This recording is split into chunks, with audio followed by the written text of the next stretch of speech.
Hi dears, welcome back to my YouTube channel. ഇന്ന് തമ്പനയിലകത്ത് കണ്ടതുപോലെ ഒരു ട്രെൻഡിങ് ആയിട്ടുള്ള ഒരു പേപ്പർ ബട്ടർഫ്ലൈ ബൊക്കേറ്റാണ് ഉണ്ടാക്കുന്നത്. ഫസ്റ്റ് ഇതിന് വേണ്ടിയിട്ട് എൻ്റെ ഒരു കേക്കൊക്കെ ഉണ്ടാക്കാനായിട്ട് ഉപയോഗിക്കുന്ന ഒരു ഫോണ്ടൻ കട്ടർ ഉണ്ടായിരുന്നു. ബട്ടർഫ്ലൈയുടെ ഷേപ്പിലുള്ളതാണ് ഞാൻ എടുത്തിരിക്കുന്നത്. എന്നിട്ട് ബ്ലാക്ക് അക്രിലിക് പെയിൻറ്റ് എടുത്തിട്ട് അതിൻ്റെ ഒരു സൈഡിലായിട്ട് ഔട്ട്ലൈൻ വരുന്ന ഭാഗത്തായിട്ട് ബ്ലാക്ക് കളർ അടിച്ചിട്ട് ഇതുപോലെ ഒന്ന് ട്രേസ് ചെയ്തെടുക്കുകയാണ് ചെയ്തത്. എന്നിട്ട് അത് ഒന്ന് ഡ്രൈ ആയി കഴിഞ്ഞതിന് ശേഷം purple and blue colour sketch pen വെച്ചിട്ട് അത് ഫില്ല് ചെയ്തെടുക്കുന്നുണ്ട്.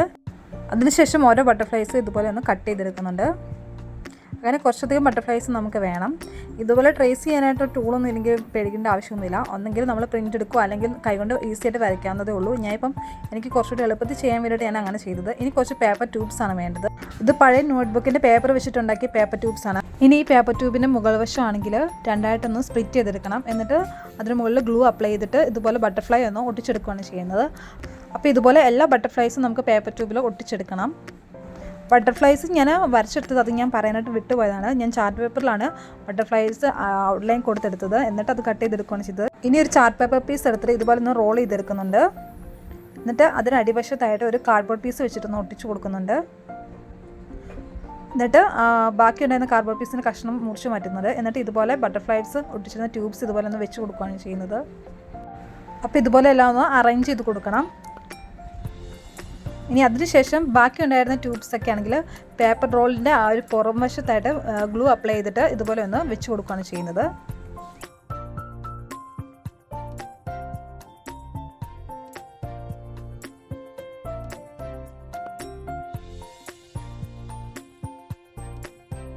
അപ്പോൾ ബൊക്കേറ്റിൻ്റെ ഒരു ഫസ്റ്റ് പാർട്ട് റെഡി ആയിട്ടുണ്ട്.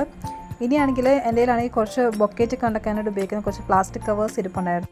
ഓൾറെഡി യൂസ് ചെയ്തിട്ടുള്ള കവേഴ്സാണ്. അപ്പോൾ അത് ഞാൻ ഇതുപോലെ ഒന്ന് അറേഞ്ച് ചെയ്ത് വെച്ച് കൊടുക്കുന്നുണ്ട്. എന്നിട്ട് സെലോ ടേപ്പ് വെച്ചിട്ടൊന്ന് സെക്യൂർ ചെയ്ത് വെക്കുന്നുണ്ട്.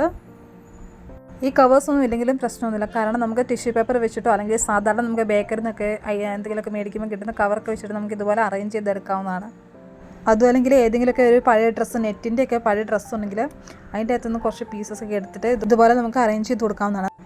ഒരു blue colour satin ribbon piece എടുത്തിട്ട് ഇതുപോലെ ഒന്ന് ബൊക്കേറ്റിൻ്റെ അടിഭാഗത്തായിട്ട് ചുറ്റി കൊടുക്കുന്നുണ്ട്. എന്നിട്ടൊരു ബോയും വെച്ച് കൊടുക്കുന്നുണ്ട്. അപ്പോൾ നമ്മുടെ ബൊക്കേറ്റ് ഇവിടെ റെഡി ആയിട്ടുണ്ട്. ബട്ടർഫ്ലൈ കൊണ്ടുള്ള ബൊക്കേറ്റാണ് നമ്മളിവിടെ ഉണ്ടായിരിക്കുന്നത്. ഇതിൻ്റെ ഇടയ്ക്കൂടെ ആയിട്ട് ഞാൻ LED ലൈറ്റ്സ് ഒക്കെ വെച്ച് കൊടുക്കുന്നുണ്ട്. ഫസ്റ്റ് ഞാൻ യെല്ലോ കളർ LED ലൈറ്റാണ് വെച്ച് കൊടുത്തത്. അപ്പോൾ അതിനേക്കാൾ എൻ്റെ ഒരു മൾട്ടി കളർ LED ലൈറ്റ്സ് ഉണ്ടായിരുന്നു. അപ്പോൾ അതും ഞാൻ ഇട്ട് കൊടുക്കുന്നുണ്ട്. അപ്പം മൾട്ടി കളർ ഇട്ടപ്പോഴാണ് കുറച്ചുകൂടി കാണാനായിട്ട് ഭംഗി വന്നത്. അപ്പോൾ ഇതാണ് നമ്മുടെ ബൊക്കേറ്റിൻ്റെ ഫൈനൽ ലുക്ക്. എങ്ങനെയുണ്ട്? എല്ലാവർക്കും ബൊക്കേറ്റൊക്കെ ഇഷ്ടപ്പെട്ടോ ഇല്ലെന്ന് കമൻറ്റ് ചെയ്യണേ. അതുപോലെ വീട്ടിലെല്ലാവരും പറ്റുന്നവരൊക്കെ ഒന്ന് ട്രൈ ചെയ്യുകയും കൂടി ചെയ്യണേ. ഫെയറി ലൈറ്റ്സ് ഒക്കെ നമുക്കാണെങ്കിൽ ഓൺലൈനായിട്ട് അവൈലബിൾ ആണ്. നമുക്ക് 30 രൂപ 40 രൂപ റേറ്റിലൊക്കെ നമുക്കിത് കിട്ടുന്നതാണ്. അപ്പോൾ എല്ലാവരും ഒന്ന് ട്രൈ ചെയ്ത് നോക്കണേ. അപ്പോൾ ഇന്നത്തെ വീഡിയോ ഇഷ്ടപ്പെട്ടില്ലെന്ന് കമൻറ്റ് ചെയ്യണേ. അപ്പോൾ അടുത്ത ദിവസം മറ്റൊരു അടിപൊളി വീഡിയോ ഇട്ട് വരാം. അതുവരെയും ടാറ്റ ബൈ.